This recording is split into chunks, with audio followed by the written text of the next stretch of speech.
Le damos las bienvenidas a esta charla debate sobre la situación actual y perspectivas del embalse San Roque. Este encuentro es organizado por el Departamento de Gestión y Educación Ambiental del municipio de Villa Carlos Paz.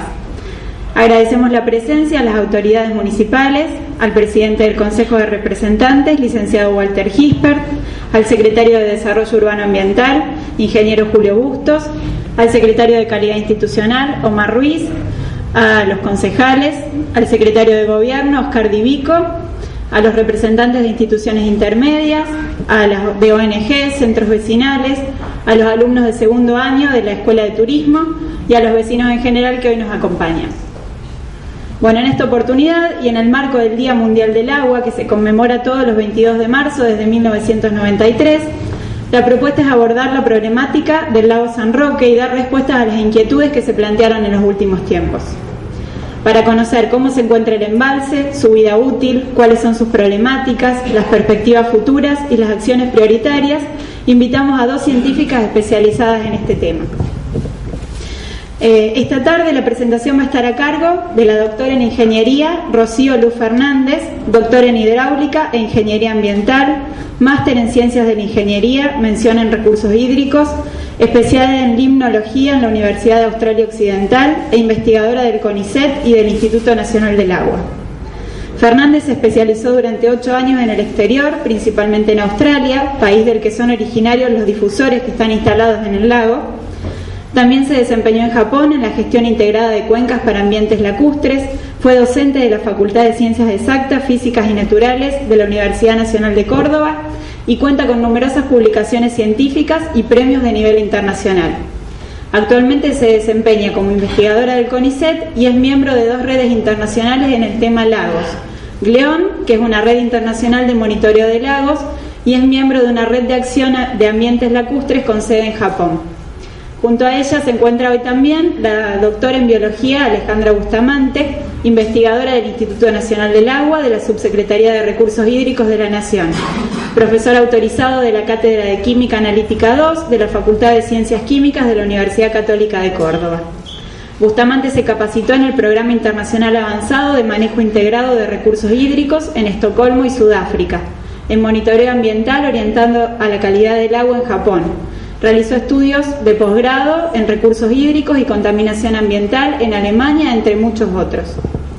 Cuenta con una vasta experiencia profesional y académica en asesoría técnica y gestión de proyectos. Asimismo, se desempeñó en diversos cargos de la administración pública, especialmente dentro del Instituto Nacional del Agua. Dirigió proyectos de investigación en gestión del agua, medio ambiente y salud, recuperación del embalse San Roque, relevamiento de estado, investigación de causas y propuestas de remediación. Trabajó en temas como evaluación y gestión de la eutrofización, estudios de calidad de agua y diagnósticos integrales. Participó de diversos trabajos de monitoreo y estudios en el lago San Roque y desde hace varios años realiza mediciones en el embalse y cuenta con datos de la evolución de estos valores en el último tiempo. Bueno, esto es solo un resumen del amplio currículum de nuestras dos invitadas. Es un honor para nosotros contar con su presencia, los invitamos a escucharlas y luego vamos a abrir el micrófono para que puedan hacer preguntas. Muchas gracias. Buenas tardes a todos. No sé si hace falta. Okay. ¿Puedo llegar? Sí. Bueno, buenas tardes a todos, gracias por la presencia.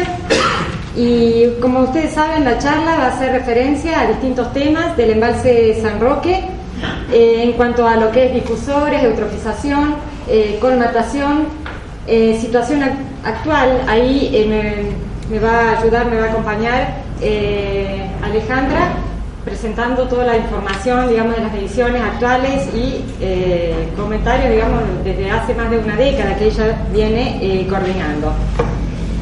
Básicamente, digamos, el embalse San Roque es un sistema abierto, es decir, tenemos una entrada y una salida.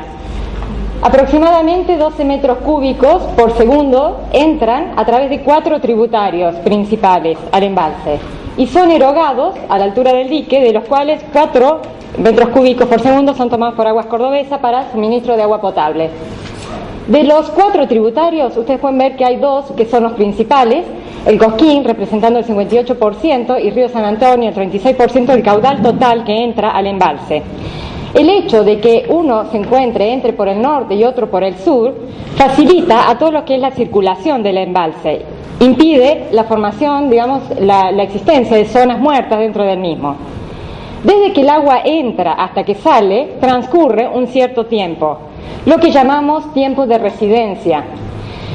¿Qué sucede? A mayor tiempo de residencia, mayores posibilidades de que el material en suspensión se deposite dentro del embalse, mayores posibilidades a que se desarrollen zonas anóxicas dentro del embalse. Además, el tiempo de residencia me da idea de la respuesta, del tiempo de respuesta del embalse. Si yo implemento una mejora en el sistema, el tiempo de residencia me va a decir más o menos cuánto voy a tener que esperar para poder ver la mejora en el sistema. Para el embalse San Roque, el tiempo de residencia, varía en profundidad. Las capas más profundas tienen mayor tiempo de residencia, pero podemos hablar de un valor promedio a lo largo del año que varía entre 6 y 8 meses.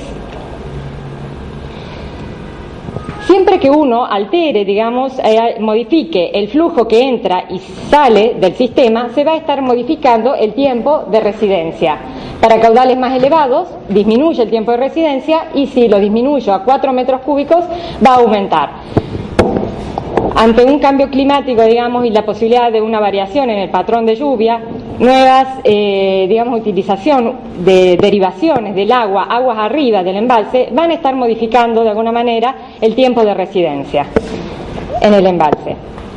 Quiero ahora que recordemos la estación que estaba ubicada cerca del dique en el Club Yacuana en los años 2000 y 2002. Es una estación meteorológica que medía en la superficie del embalse, todas las condiciones, humedad, viento, dirección, intensidad del viento, la radiación, pero además medía en profundidad, en la columna de agua, medía la temperatura a través de una cadena de termistores, sensores de temperatura, medía todo lo que es la temperatura en la columna de agua. Y me permitía entonces obtener este tipo de gráficos, donde yo puedo ver la distribución de temperaturas en la columna de agua durante el tiempo. ¿Qué es lo que vemos aquí? Los meses de verano, en embalses de esta latitud, en el verano, sucede que la radiación es mayor, y entonces las capas superficiales tienen una temperatura mayor a las del fondo. Y básicamente el embalse me queda dividido, en este caso me queda dividido en dos capas. Es como si yo tuviera un embalse arriba del otro. ¿Qué significa esto? Que la circulación queda restringida a la altura de la capa. Yo tengo una altura aquí, una capa que tiene unos 14 grados y una que tiene unos 23 grados centígrados. La temperatura influencia la densidad y por lo tanto tengo capas de distinta densidad. Pero ¿cuál es el efecto negativo? Esto es lo que llamamos estratificación, a lo cual nos vamos a ir refiriendo después. Pero ¿cuál es el efecto negativo, de tener esta estratificación y de tener un embalse arriba del otro? Que la capa que está cercana al fondo no está en contacto con la superficie y por lo tanto después de un cierto tiempo, dependiendo de las condiciones del embalse, va a quedar sin oxígeno, no se oxigena. En el embalse San Roque eso se espera que suceda en aproximadamente a 50 días. ¿Qué sucede cuando uno tiene una capa anóxica, es decir, sin oxígeno, cerca del fondo? Va a facilitar la liberación de algunos componentes como por ejemplo el fósforo. Pero veamos, eso era para el lago Urangorán, pero veamos qué pasa en el San Roque a través del año. En septiembre ustedes pueden ver que está más o menos uniforme la temperatura. En octubre comienza a estratificarse con una estratificación al mediodía, diurna que le decimos, que llega hasta los 2-3 metros.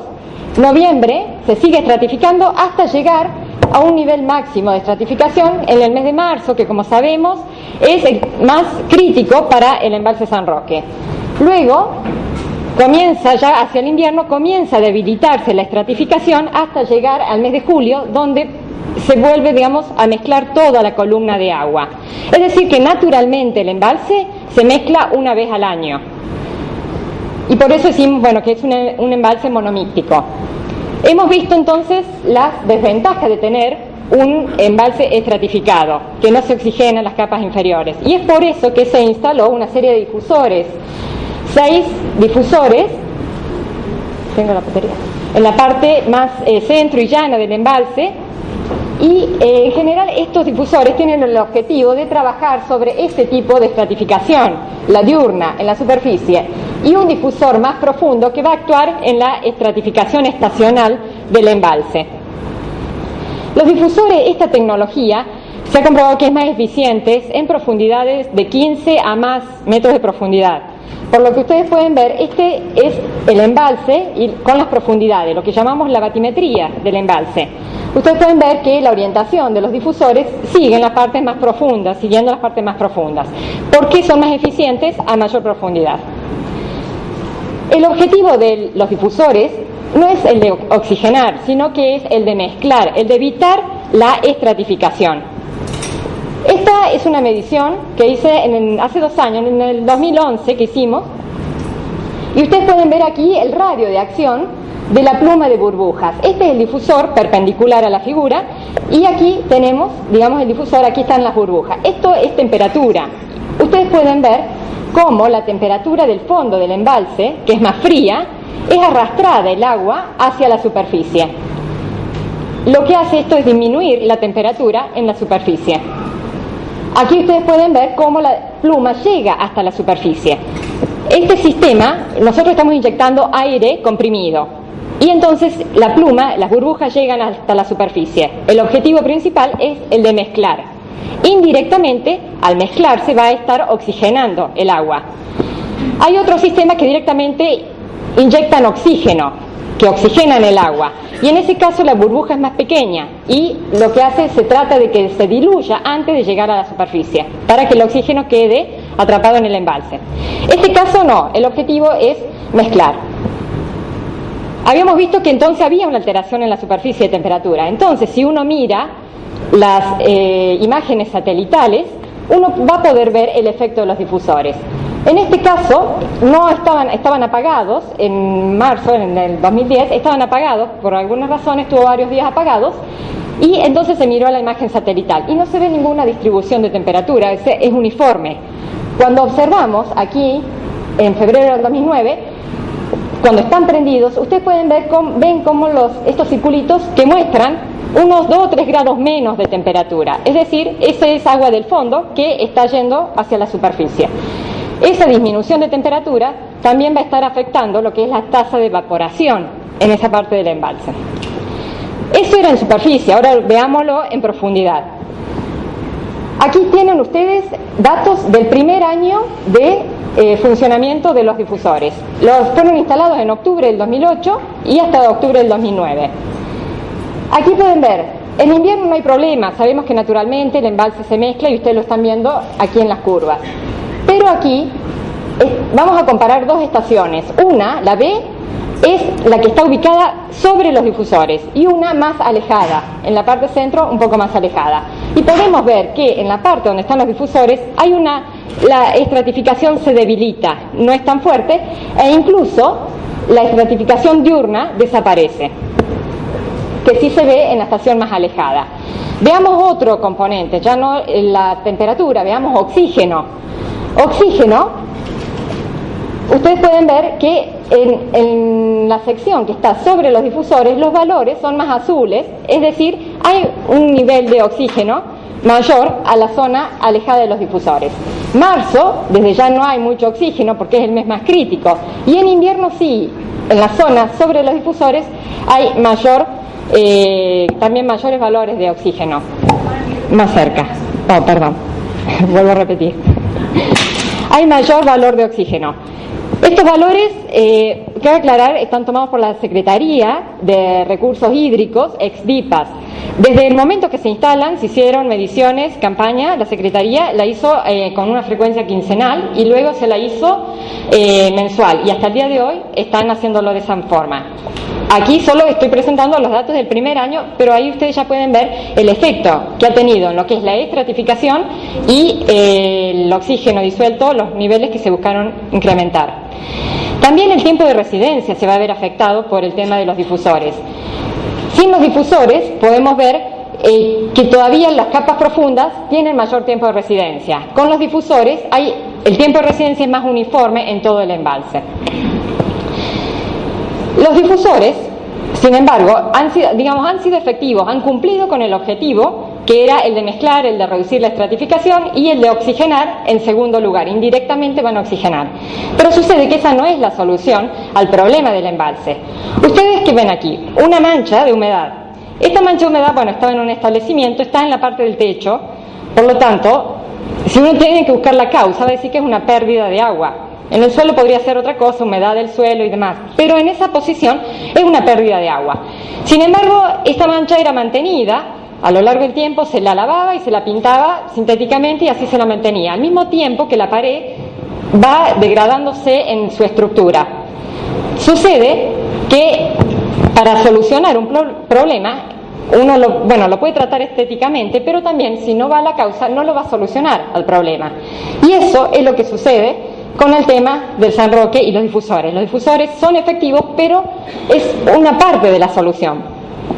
Y entonces, permitan ahora referirme al término de eutrofización.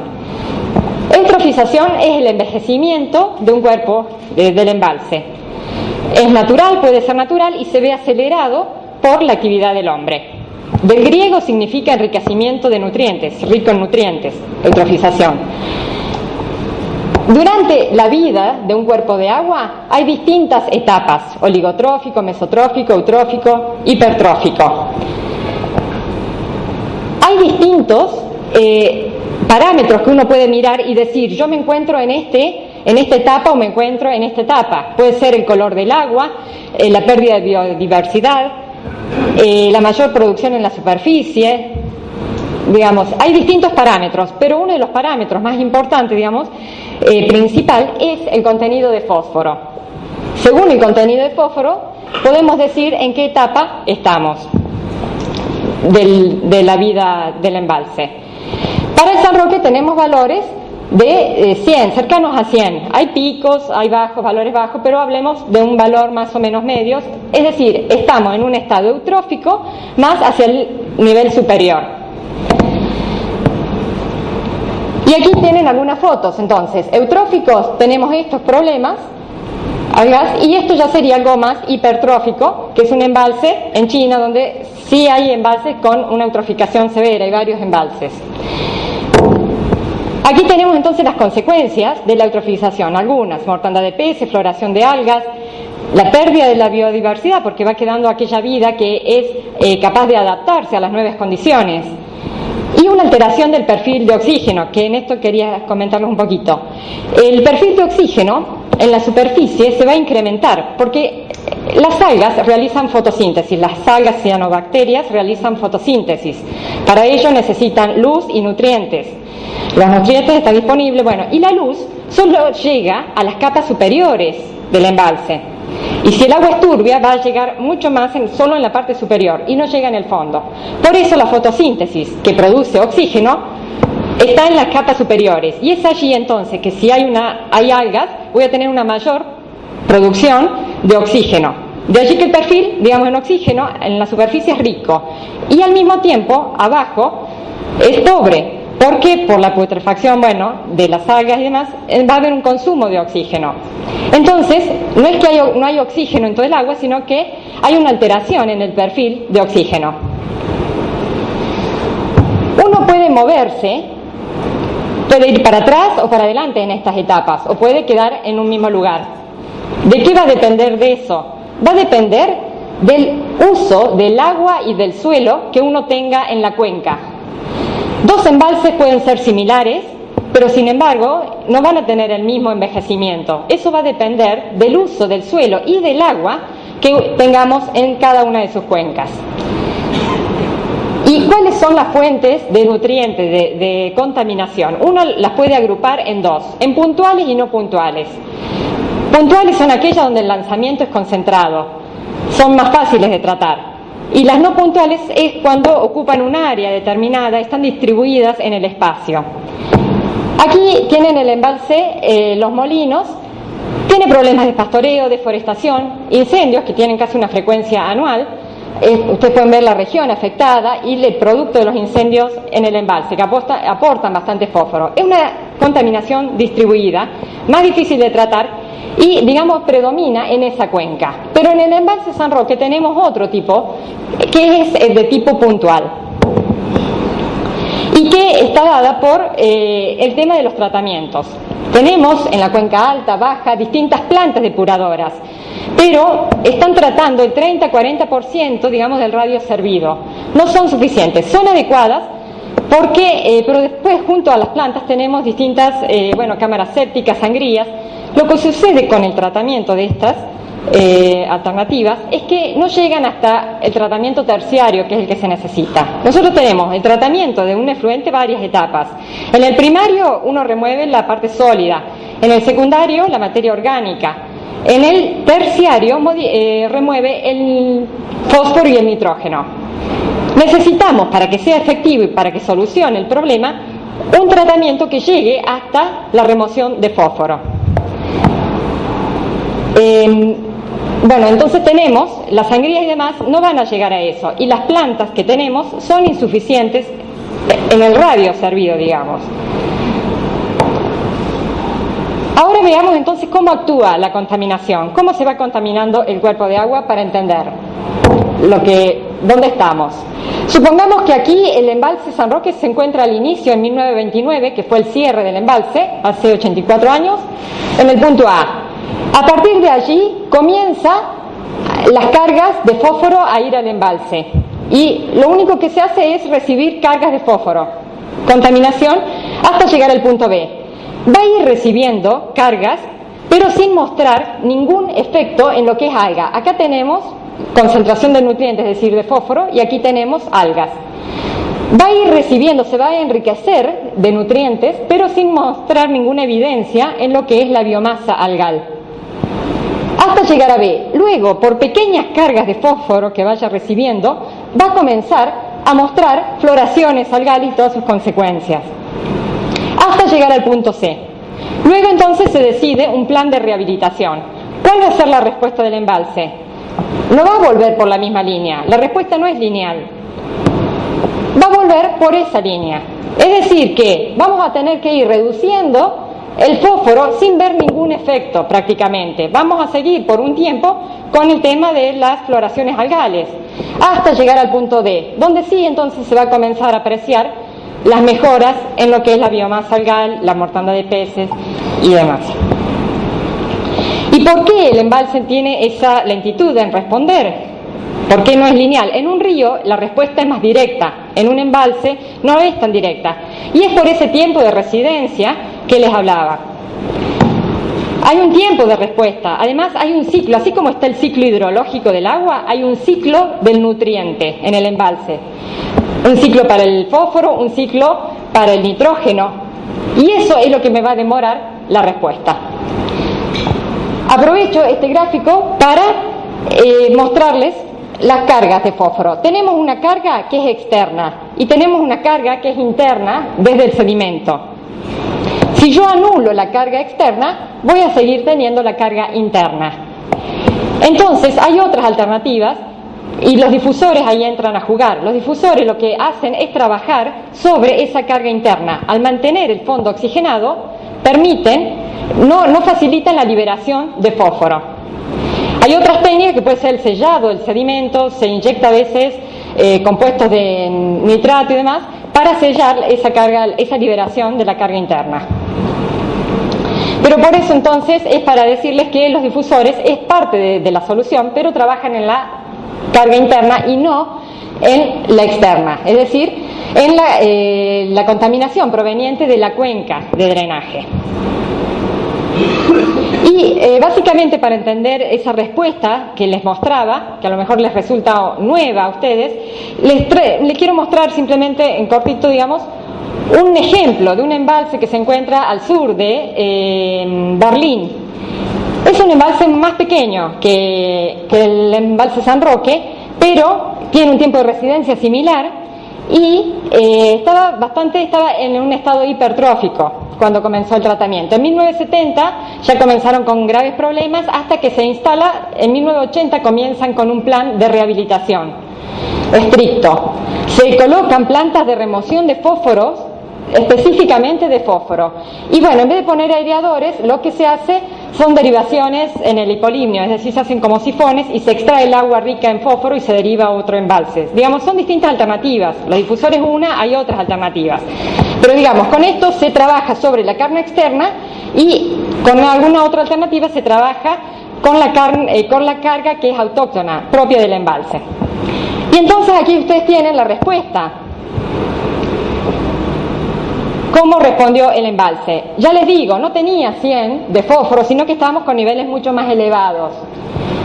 Se arranca disminuyendo el fósforo hasta que llega, es decir, ustedes pueden ver que se tuvo que disminuir el 83% y todavía no se vio ningún efecto sobre la biomasa algal. Luego se redujo el 92% para ver recién un 30% de reducción en la biomasa algal. Hasta que, bueno, se redujo un 97% y ya se llegó a un valor bien tolerable. Recordemos que 20-30 es ya un estado mesotrófico.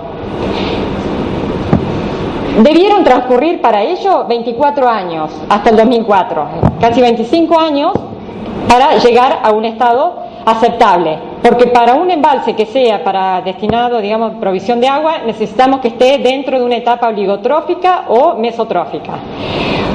Un embalse que es eutrófico puede servir para riego o para generación de energía hidroeléctrica, digamos, pero no es lo aconsejable que sea para suministro de agua potable, debido a los costos de tratamiento que requieren y demás. La mortandad de peces es una consecuencia de la etapa, digamos, del estado de eutrofización que tiene el embalse, y está siempre asociado, digamos, ocurre por básicamente por dos motivos puede ocurrir. Después de una etapa de sequía, de un periodo de sequía, un periodo de lluvias. En nuestro caso, por las fechas que se da, depende más del segundo, es el segundo caso. ¿Y qué se tiene? Siempre, digamos, está asociado a una variación, ya sea cualitativa o cuantitativa, de la biomasa algal. Cualitativa, es decir, hay un cambio de especie, predomina una especie y luego pasa a predominar otra. En ese cambio hay un consumo de oxígeno. O bien cuantitativa, después de una floración, el alga muere, se descompone, hay mayor consumo de oxígeno, no hay producción de oxígeno, no hay fotosíntesis debido a que el agua en los días lluviosos viene más cargada con sedimento, es decir, la luminosidad se ve restringida y entonces puede ocurrir la mortandad de peces. Y nosotros muchas veces escuchamos decir y ocurre de la noche a la mañana, y seguro que va a ocurrir en ese momento porque en la noche no hay fotosíntesis. Entonces, a las últimas horas, después de varias horas de oscuridad, va a suceder, se va a terminar agotando el oxígeno y entonces va a ocurrir la mortandad de peces. Esto sucedió hace unos días en la lagoa Rodrigo Gilferias, en la zona de Río de Janeiro. Es una zona bastante urbanizada también. Hace unos días ocurrió. Aquí se recolectaron 65 toneladas. En el 2009 se recolectaron 100 toneladas en esa laguna. Sin embargo, esta laguna está en tratamiento. Hace 10 años que se viene monitoreando y tratando de evitar floraciones algales y la mortandad de peces. Una vez que ellos determinaron, voy a avanzar un poquito más, un índice de riesgo. ¿Y qué mide el índice de riesgo? Ustedes pueden mirar el oxígeno disuelto en la superficie, en el fondo, la turbiedad, la temperatura y la masa algal, digamos. Esos son los parámetros que generalmente cuando se combinan de tal manera que producen la mortandad de peces. Y entonces determinaron que, sumando dependiendo de esto, tenemos índice de riesgo. Así como tenemos índice de riesgo acá en los incendios, ellos tienen índice de riesgo para la mortandad de peces. Y entonces podemos ver que se puede estar en una situación crítica, como es la que estaban aquí. Ellos habían medido valores de oxígeno menores a 4 el día anterior de esta mortandad. Y entonces estaba ya como esperando una mortandad. No se puede evitar, una vez que ya están dadas las condiciones eminentes. Lo que ellos están tratando de ver, a pedido de las autoridades, es tratar de lograr que se puedan aprovechar para consumo esos peces. Pero es parte, lo que quiero decir es que es parte, digamos, es una consecuencia de las floraciones algales y del estado de eutrofización. Y por más que uno esté implementando una mejora, puede seguir ocurriendo durante un tiempo esas floraciones algales con la mortandad de peces y demás.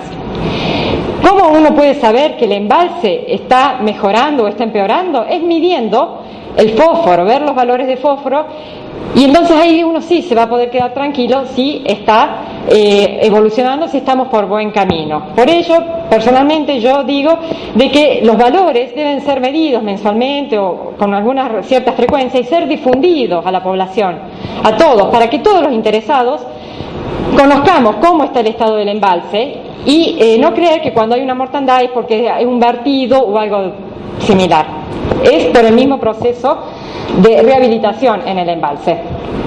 Y respecto a la eutrofización, respecto a la colmatación, voy a ser breve aquí, pero también vi que era una de las inquietudes que estaban dando vuelta. Esto, ustedes ven, es el fondo del embalse. En 1976 se realizó una batimetría, que le decimos. Ahí ustedes pueden ver la granulometría, las zonas donde se deposita el limo, la arcilla, las arenas.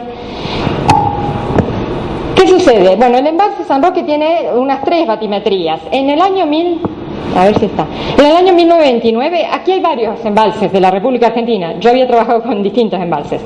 Pero en 1929 se cierra el embalse con un volumen de 201,1 hectómetros cúbicos. En 1976 el volumen dio 189. En 1986 187,5, es el último volumen que se tiene registrado. Es decir, se han perdido como unos 13 hectómetros cúbicos en todo ese tiempo del embalse. Uno sabe que todo el sedimento que se pierde en la cuenca va a parar al embalse, es decir, la producción de sedimento de la cuenca termina almacenada en el embalse. Entonces, si yo miro el volumen depositado, es una forma de estimar cuánto suelo he perdido en la cuenca, por erosión hídrica, por el uso del suelo y demás, va a estar representado en ese valor. Bueno, uno calculando, teniendo en cuenta coeficientes de colmatación, digamos, de compactación en el embalse, uno determina un número de 163 para el embalse San Roque. 163 toneladas por kilómetro cuadrado de cuenca por año, que se está perdiendo de la cuenca. Ese valor, aquí tienen distintos embalses de la República Argentina, y pueden mirar otros, no es un valor alarmante, es dentro de lo natural. Personalmente, para mí, el problema de la colmatación no es un problema del embalse San Roque y no es prioritario ante el estado eutrófico en el que se encuentra con el valor de fósforo. Ustedes me van a decir, pero esos valores llegan hasta el 86. Igual las escalas de tiempo, siempre no es la misma escala del agua, digamos, cuando hablo de sedimento. Yo para dar un valor representativo tengo que tener por lo menos unos 10 años de valores. Las escalas de tiempo del sedimento, digamos, son otras, nos trabajamos con escalas mayores. Pero bueno, uno puede aplicar distintos métodos, Jorovic, Fournier, uno va aplicando. Estos métodos tienen en cuenta el uso del suelo, la precipitación, la temperatura, el relieve, distintos factores, y puede ir estimando los distintos valores. Incluso estos métodos yo los he aplicado no a nivel cuenca, sino a subcuenca de cada río. Y ustedes pueden ahí tener los valores. También otra forma de medir hoy, si ustedes quieren medir la degradación de la cuenca, es medir el sólido suspendido que llevan los tributarios. Estos valores que ustedes tienen aquí es el promedio de los últimos 6 años. Eso también, si yo, lo paso considerando el peso específico de ese sedimento y demás, puedo estimar también una tasa de degradación específica. La misma tasa que veíamos teniendo en cuenta lo que se había depositado en el embalse. Como ustedes pueden ver, siempre estamos hablando de, 160, 200, 300. En lo que es sedimento es lo mismo, porque los márgenes de error son distintos. O sea, estoy hablando de un resultado que se encuentra en ese orden. Es prácticamente el mismo resultado, ya sea mirando los ríos, los métodos o lo que está depositado en el embalse. Con esa degradación específica yo puedo estar hablando de unos 600 años de vida útil. Si ustedes quieren, puede haber algún error, 300 años, 400 años de vida útil. El problema de la colmatación, la degradación específica de la cuenca no es un problema para este embalse, digamos, para esta cuenca. Y quiero entonces aquí terminar y vuelvo luego con las prioridades, pero es importante entonces que ustedes vean el estado actual, los valores que se están midiendo en el embalse San Roque, y entonces le doy la palabra a Alejandra ahora. Gracias.